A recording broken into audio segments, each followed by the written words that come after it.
Top quality और consistent performance के लिए सिर्फ सिल्वर पंप नाम याद रखना। કૌભાંડ ગરમાયું આદિવાસી જિલ્લાનું રાજકારણ।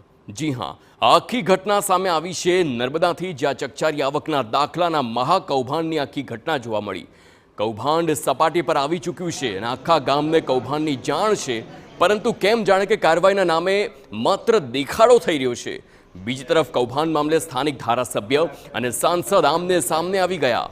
ધારાસભ્ય ચૈતર વસાવાએ ભાજપના નેતાઓ સામે શંકાની સોય તાકી છે અને આપ્યું છે 7 દિવસનું અલ્ટિમેટમ। અને બીજી તરફ સાંસદ મનસુખ વસાવાએ વળતો પ્રહાર કરતા ચૈતર એન્ડ કંપની સામે જ સવાલો ઉઠાવ્યા। સાંસદનો આરોપ છે કે દાખલા કૌભાંડમાં આપ અને કોંગ્રેસના નેતાઓની સીધી સંડોવણી છે। અહીં ભાજપના જ કેટલાક સ્થાનિક નેતાઓનું દબાણ હોવાથી પોલીસ ગોકળ ગતિએ કામ કરી રહી છે।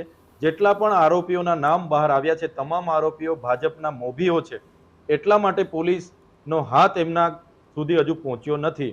એટલે પોલીસ સત્વરે આ લોકોને ધરપકડ કરે।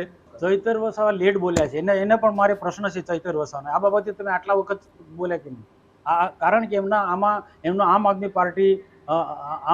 આદમી પાર્ટીનો નર્મદા જિલ્લાનો નિરંજન વસાવા પણ ઇન્વોલ્વ છે કે 1 કિલોમીટર અંતરે એનું ગામ છે। આ બધા સાથે એકબીજા મિત્રો છે, આ બધી ટોળકી એક બધા મિત્રો છે। આમ આદમી પાર્ટી કે કોંગ્રેસના લોકો પણ બધા ઇન્વોલ્વ છે, કેમ બોલ્યા નથી? મનસુખ વસાવા સિવાય ભાજપના નેતા પણ નથી બોલ્યા, નર્મદા જિલ્લા કે આમ આદમી પાર્ટીના નેતા નથી બોલ્યા, કે કોંગ્રેસના નેતા પણ નથી બોલ્યા।